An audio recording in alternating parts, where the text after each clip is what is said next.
दोस्तों, आज हमने 2018 की क्रेटा में काम किया है।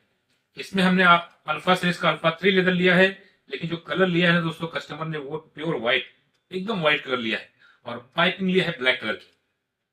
बहुत ही प्रीमियम लग रहा है, क्योंकि व्हाइट कलर प्रीमियम कलर ही होता है दोस्तों। मेंटेन करना पड़ता है इसको, थोड़ा मेंटेनेंस है, लेकिन लगता भी बहुत प्रीमियम है। काम कंप्लीट हो चुका है, चलिए दिखाते हैं कार में। देखने के बाद दोस्तों बताइएगा जरूर कि कैसा लगा।